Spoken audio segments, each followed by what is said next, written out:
attention.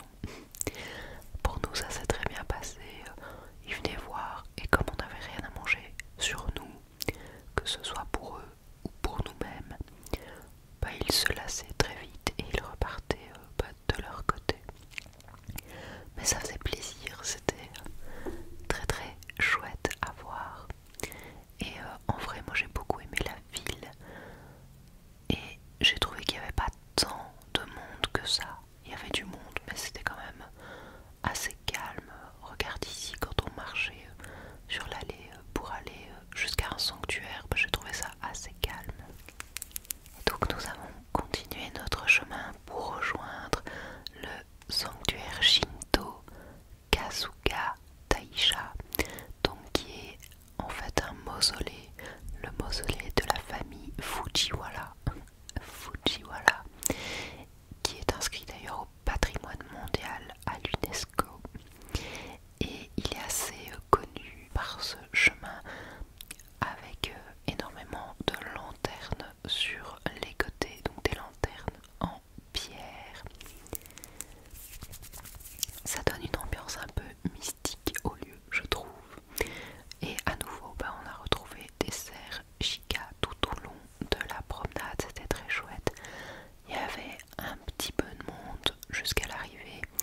passé par le parc de Maruyama,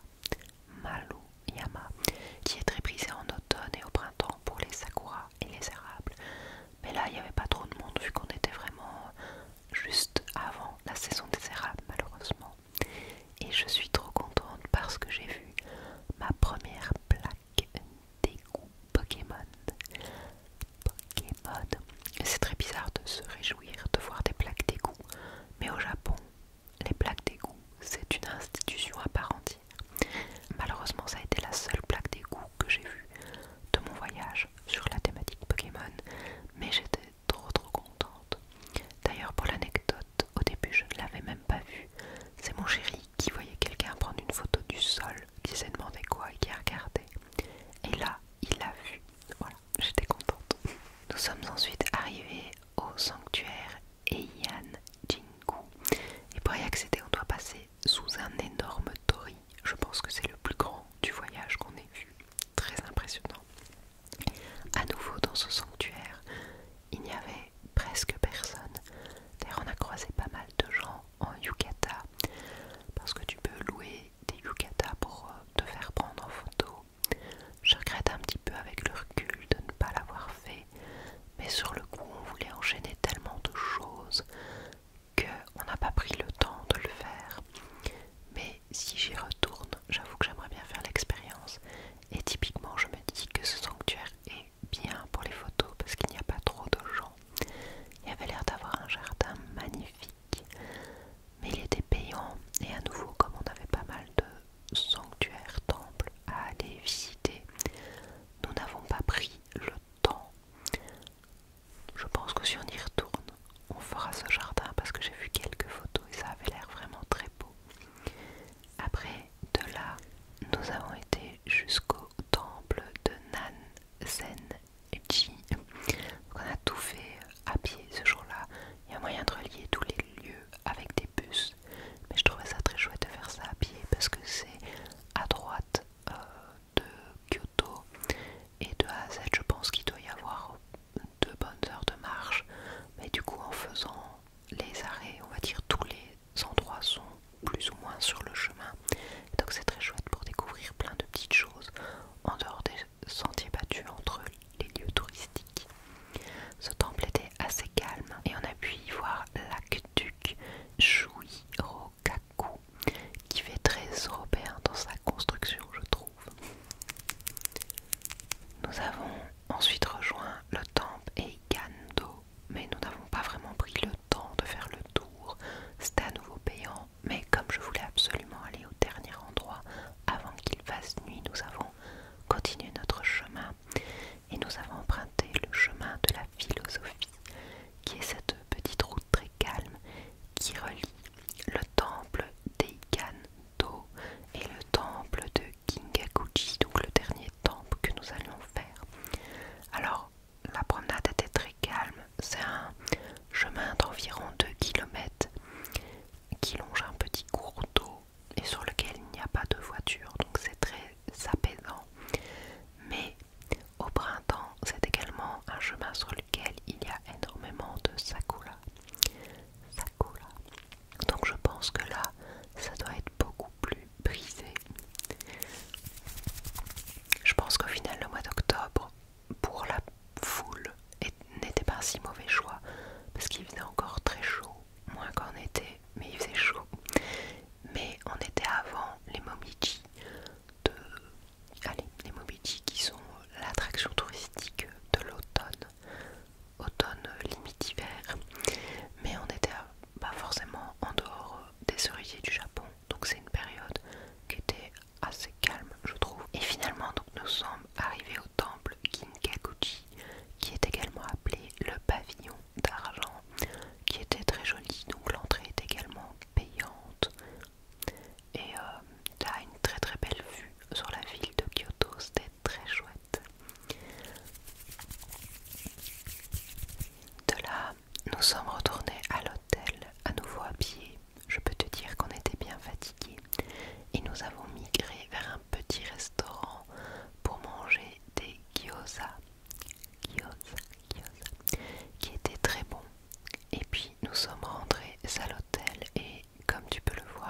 chaque soir, je prenais le temps de faire un résumé de notre petite journée afin de conserver le gros des idées et de pouvoir te les compter à travers mes vlogs. Et aussi pour mon souvenir, ça fait un petit journal de bord. Et alors, petite anecdote pour les restaurants que nous ne savions pas. Quand nous sommes arrivés, nous avons commencé à faire la queue. Et heureusement, des personnes nous ont prévenus. En fait, il faut aller jusqu'à l'entrée. Et là, il y a un petit cahier dans lequel tu dois mettre ton nom et le nombre de personnes pour la table. Et comme ça, en fait, c'est ça qui fait office de queue. Et ils vont appeler les personnes au fur et à mesure.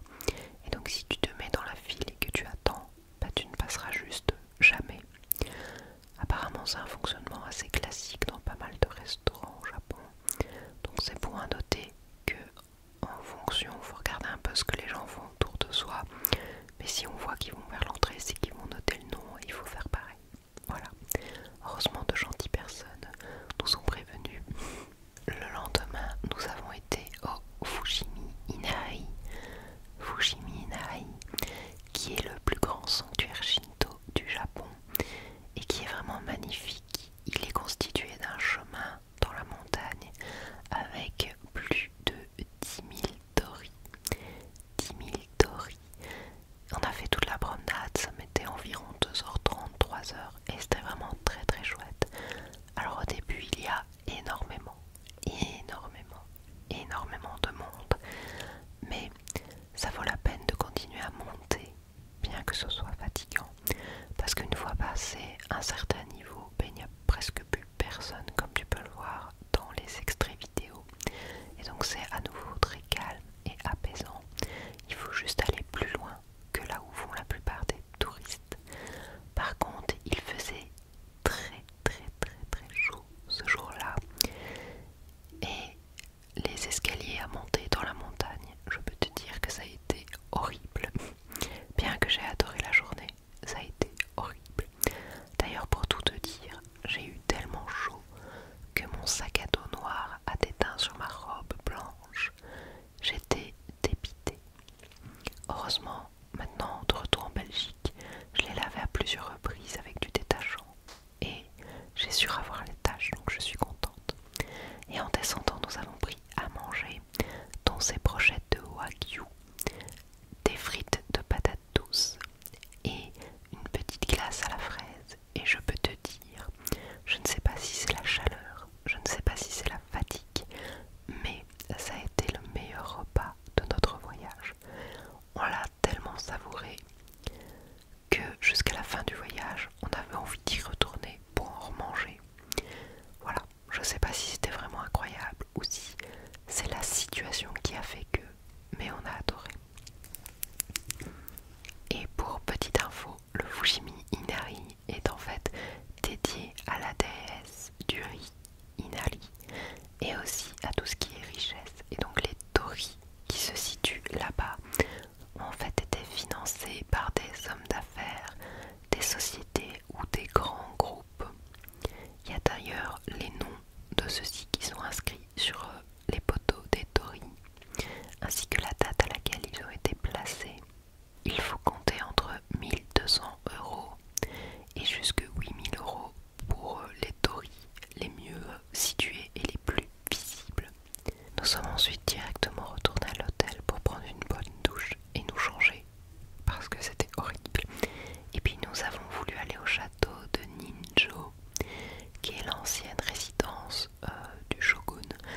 ce jour-là.